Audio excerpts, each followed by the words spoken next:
Son las 8:13 y el escenario político electoral chileno está lentamente empezando a entrar en tierra derecha y se vuelve súper interesante poder conversar, como lo hacemos a partir de ahora, con el director ejecutivo del Instituto de Estudios de la Sociedad, Claudio Alvarado. Bienvenido, Claudio, como siempre, muchas gracias por poder conversar esta mañana. ¿Qué tal? Muy buenos días, un gusto volver a conversar junto a ustedes. Sí, Claudio, bueno, partamos por lo de la ENADE de ayer. Corrígeme si estoy equivocado, pero cuando un gesto personal lo hace una candidata presidencial, uno debe leer el gesto personal en clave político-electoral, ¿no? Y el que tuvo respecto a Kast, algunos lo interpretan como una preparación de las condiciones para poder apoyarlo en una eventual segunda vuelta. Bueno, ¿cómo lo interpretas tú? A ver, efectivamente, tal como tú bien dices, Patricio, es indudable que cualquier gesto de un candidato presidencial tiene componentes políticos y desde luego que no es la excepción. Y la verdad es que me parece que desde el punto de vista del electorado de oposición, y en particular de derecha y centro derecha, lo que hace Belín Matei tiene bastante sentido por dos razones. Lo primero es porque distintas voces sugerían o derechamente afirmaban que escalar a tal nivel la polémica con José Antonio Kast incluso la podían dañar a ella misma, digamos, considerando que es muy difícil pensar que una candidatura de centro derecha puede pasar a segunda vuelta si erosiona de manera muy significativa su propio electorado, y esto conecta con lo segundo que quería decir, porque digo que también tenía sentido bajar un poco los decibeles de la disputa con Kast, porque una cosa es diferenciarse, y eso está muy bien, y otra cosa distinta es poner en duda cuál sería su voto en la segunda vuelta ante una candidatura de continuidad del gobierno actual, que además viene del Partido Comunista, a ojos del electorado mayoritario de oposición y sobre todo de su mundo, de la centro derecha y la derecha. Eso no tenía mucho sentido. Entonces, me parece que lo que ella hace responde también a sus propios intereses, eso es lo que quiero decir, y a lo que espera al menos una parte significativa de su electorado, y todo eso, como tú bien señalas, tiene evidentes componentes políticos. Sí, ahora esto ocurre justo después, o ni siquiera después, yo creo que ocurre en simultáneo con la polémica de la columna de los parásitos, Claudio. Bueno, más allá de las reacciones sobre el contenido y también tratando de interpretarlo en clave política, ¿cómo piensas tú que le resultó al Partido Republicano, pensando en que Valenzuela no es un individuo, sino que es el representante de una candidatura, esta idea de presentarse como algo sustantivamente distinto a todo lo demás, que es lo que creía entender de la columna, además, por supuesto, de la crítica al Estado y a sus funcionarios? A mi entender, por supuesto, todas estas cosas son discutibles, sí, pero a mi entender, intentando mirar este panorama con cierta mesura y a la luz de lo que han sido los últimos años, lo que se puede vaticinar de cara a un eventual futuro gobierno de oposición, la estrategia que subyace a esa columna es sumamente arriesgada.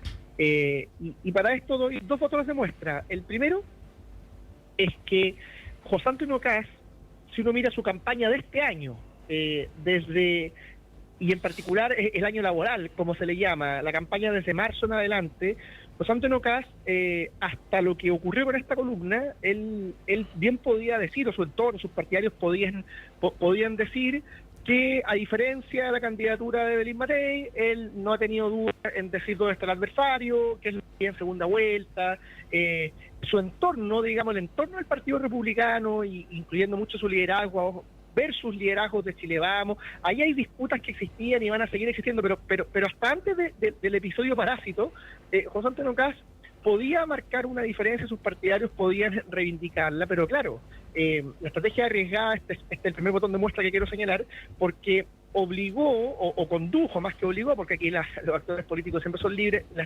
la polémica condujo a que José Antonio Kast, como se dice coloquialmente, le diera piso a esa columna, dijera que él iba a hacer algo más duro, incluso, o la podría haber escrito de manera más dura, y todo eso lo sacó del lugar que me parece que él ha intentado construir, o de la imagen que ha intentado proyectar en cuanto candidato presidencial individualmente considerado este año. Y el segundo motivo por el que me parece sumamente arriesgada y y derechamente un error la estrategia subyacente a la columna y al episodio de la misma, es que José Antonio Kast, si es que llega a pasar la segunda vuelta, va a necesitar el apoyo de toda la inmensa mayoría de la oposición, pero no solo eso, si es que llega a ganar, él va a tener que conformar gobierno o con todo Chile Vamos o con una parte de él, y eso supone una lógica previa de construcción de confianza, de tender puentes, y esta columna va en sentido directamente contrario.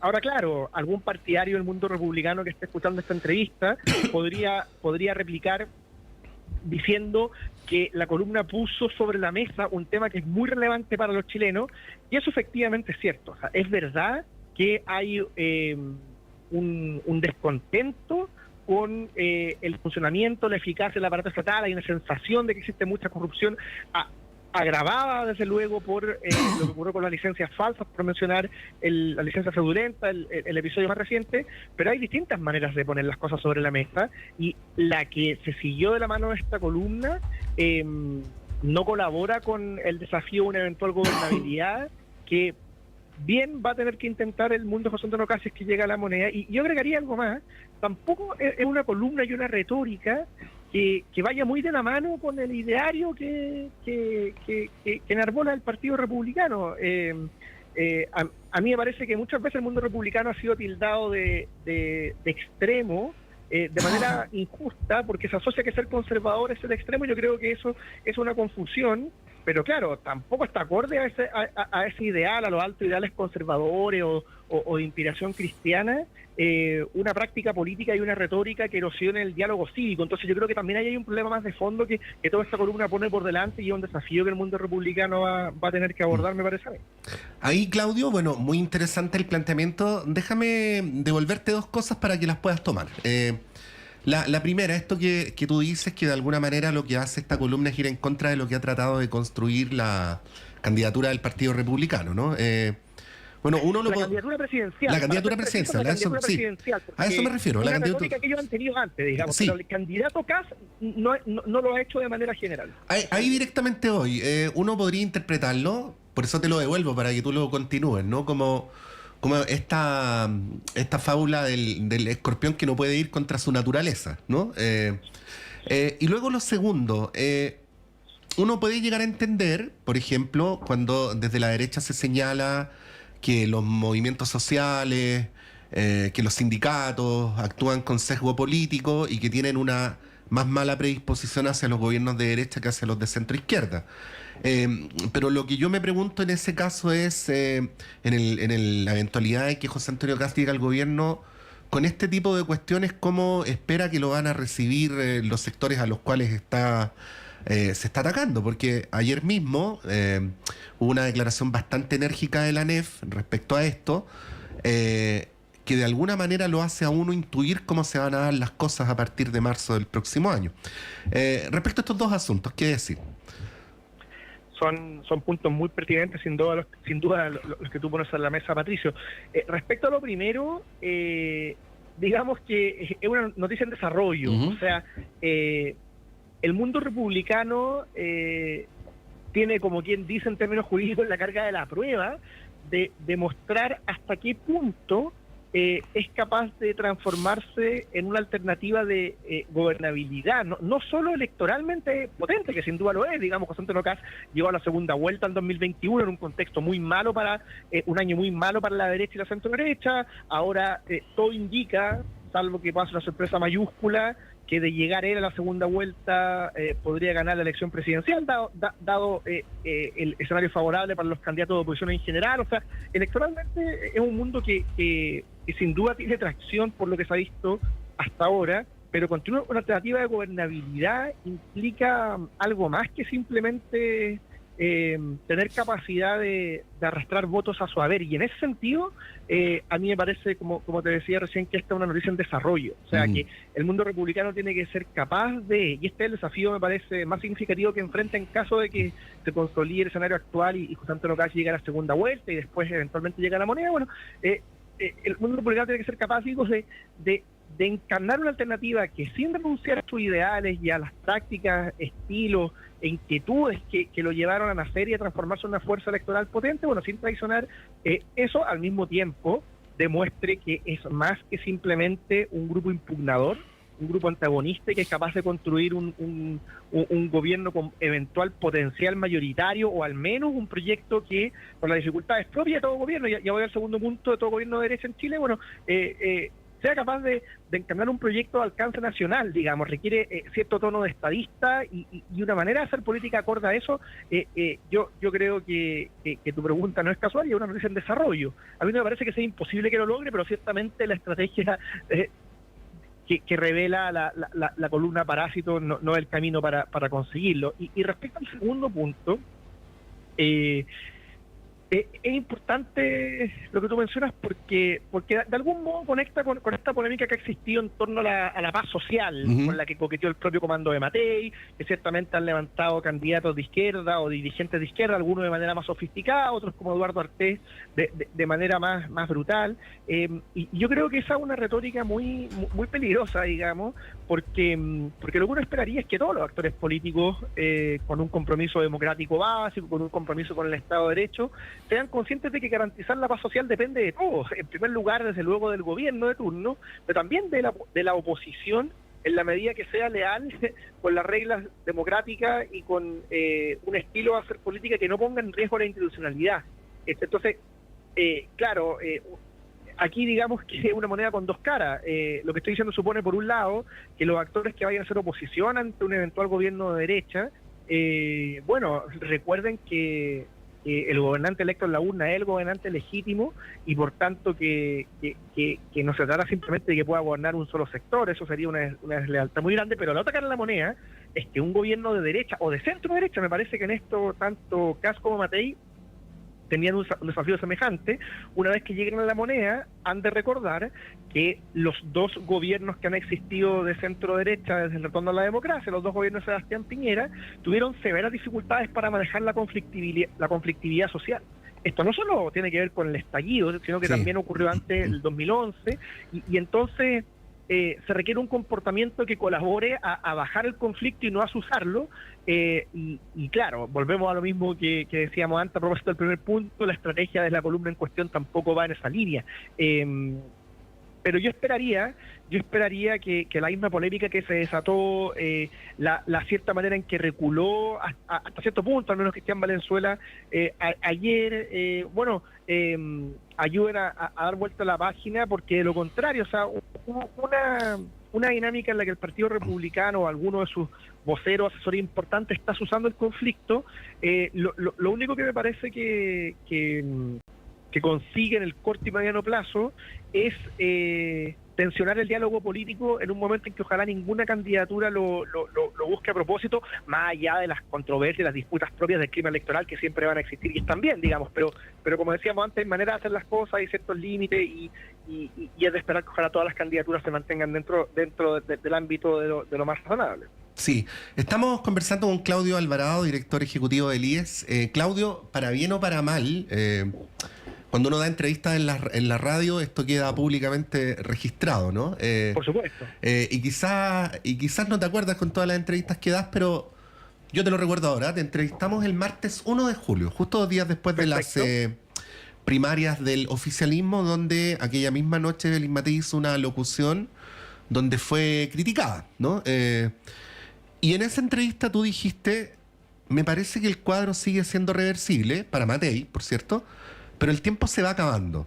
Esto lo dijiste el martes 1 de julio y han pasado más de 3 meses desde esa entrevista. ¿Cómo recoges a tiempo presente esto que dijiste aquella vez?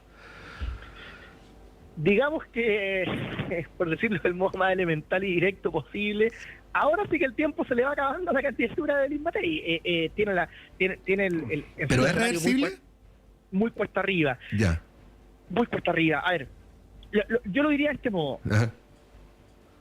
En política, y esto aplica tanto para la primera como para la segunda vuelta, en política sucede algo parecido al fútbol, y es que los partidos no se acaban hasta el minuto 90 más los descuentos. Por tanto, en estricto rigor, ninguna candidatura puede dar por sentada su paso a la segunda vuelta, y eso es importante. Existen antecedentes en la política global y nacional de cambios de última hora. O sea, esto nunca está completamente cerrado, pero dicho eso, también es evidente, no digo ninguna novedad ni nada demasiado original al señalarlo, también es evidente que si la elección fuera este domingo, según todo lo que sabemos, pasarían a segunda vuelta Janet Jara y José Antonio Kast. Entonces, ante tu pregunta, ¿puede ser reversible esto? ¿Tiene alguna posibilidad de cambio? Bueno, mientras más tiempo pasa, quedan alrededor de 30 días para la elección, mientras más tiempo pasa, más cuesta arriba, como decía recién, se le pone el cuadro a Evelyn Matei.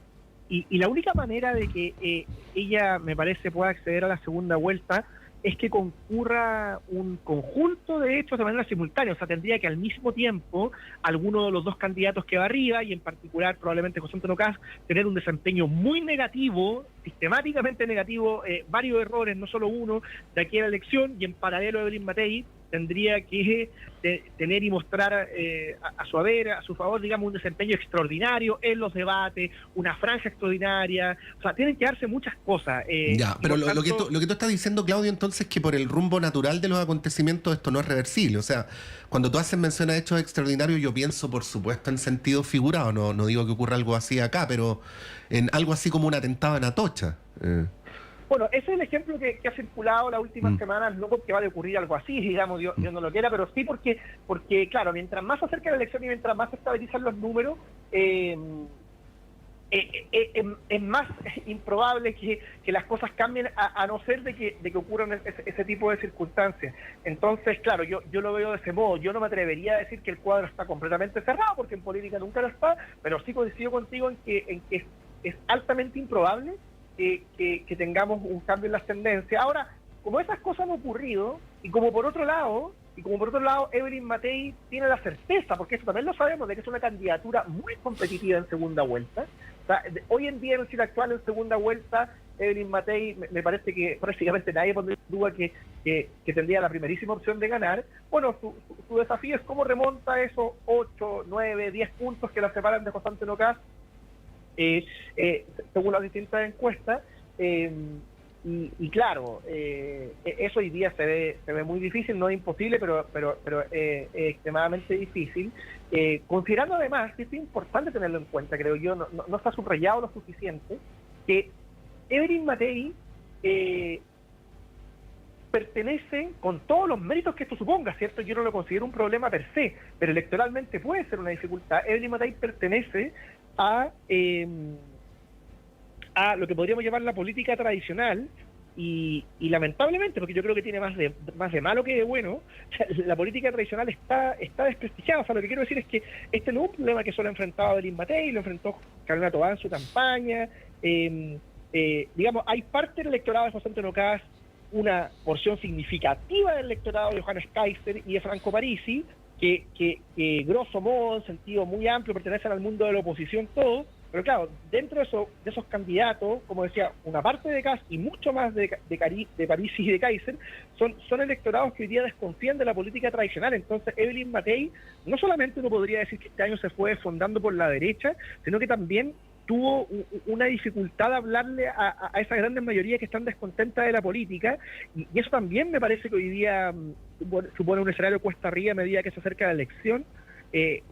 Ahora, como las cosas extraordinarias pueden ocurrir, como los candidatos se pueden equivocar, como la franja televisiva de Evelyn Matei podría ser muy buena, digamos, yo no me atrevería a decir que esto está cerrado, pero sí que es sumamente difícil para la suma que ella pueda dar vuelta a esta elección en tan pocas semanas por delante. Sí, solo finalizo diciendo que en todo caso son construcciones. O sea, lo que tú dices es enteramente cierto, Claudio, pero comparativamente son construcciones, porque si hablamos de José Antonio Kast, él está en cargos públicos o en responsabilidades políticas al menos desde el año 96, para no hablar de su trayectoria antes, pero fue concejal 6 años hasta el 2002, fue diputado 16 años hasta el 2018, ha sido candidato presidencial 3 veces, lleva 30 años en la primera línea. Entonces es raro este contraste, como si Evelyn Matei fuera otra cosa, ¿no? Sí, yo diría dos cosas. Lo primero, solo para aclararlo, por si hay alguna duda, que yo todo lo que estoy diciendo es desde el punto de vista electoral. Lo que No, de la significa percepción, electoralmente claramente. de la Sí. ciudadanía, porque de hecho yo considero que la experiencia política, vaya, se ha quedado claro bajo este último cuadrienio, yo creo que es un plus. No es un problema, se echa de menos cuando no está. Entonces lo digo desde el punto de vista electoral. Y lo segundo es que tú tienes razón, o sea, efectivamente José Antonio Kast tiene una trayectoria parlamentaria en especial, no exclusivamente, porque también fue concejal, pero sobre todo parlamentaria muy larga, y de hecho incluso podrías extender el elástico, estirar el elástico, y decir que Franco Parisi tampoco es un rostro nuevo en la medida que es tercera candidatura presidencial, digamos. Entonces, pero claro, del punto de vista de lo que encarnan sus proyectos políticos, el proyecto del Partido Republicano es novedoso. De hecho, incluso aunque José Antonio Kast ha sido candidato presidencial ya en 2 ocasiones anteriores, el Partido Republicano es más joven que sus candidaturas, nace como partido después de la primera candidatura, y para qué decir el partido de la gente, que con toda su apuesta demagógica y todo lo que uno le quiera criticar, también le habla a ese votante. Entonces yo estoy de acuerdo contigo desde el punto de vista de que no solo Kast, incluso Parisi también tienen trayectoria previa, pero de lo que encarnan, desde el punto de vista de lo que le dicen al electorado sus figuras y sus trayectorias, me parece indudable con todas las virtudes que eso implica, pero también con las dificultades electorales que supone hoy en día, que el rostro de la política tradicional que está en campaña hoy día es Evelyn Matei. Y esto es interesante porque si se llega a consolidar el escenario actual, me parece que también va a obligar a una revisión a los partidos que también encarnan en mayor medida ese tipo de apuestas, digamos. O sea, si es que tenemos una segunda vuelta con José Antonio Kast y Janet Jara, no solo es un triunfo parcial, momentáneo de sus candidaturas respectivas, sino que también implica una derrota de los partidos políticos tradicionales, digámoslo así, de la centro derecha y la centro izquierda, lo cual ocurriría por segunda vez, digamos. O sea, el 2021 ya le pasó a su mundo, y entonces lo que uno esperaría es que de parte de esos proyectos, en caso de consolidarse este escenario, existe una autocrítica a la altura de la circunstancia, porque ya una segunda vez en que la centro derecha y la centro izquierda están fuera de la segunda vuelta, obviamente no puede ser algo casual, digamos, hay algo más de fondo que ahí está ocurriendo. Claudio Alvarado, como siempre, un agrado y nuestra gratitud. Que estés muy bien, que tengas un buen día. Gracias a ti, Patricio, que estés muy bien. Chao, chao. Ahí estaba el director ejecutivo del Instituto de Estudios de la Sociedad haciendo un análisis de cómo está la contienda electoral en la tierra derecha ya, y analizando la situación de cada una de las candidaturas, tema que por cierto vamos a seguir abordando en nuestro panel de conversación que viene inmediatamente después de esta pausa.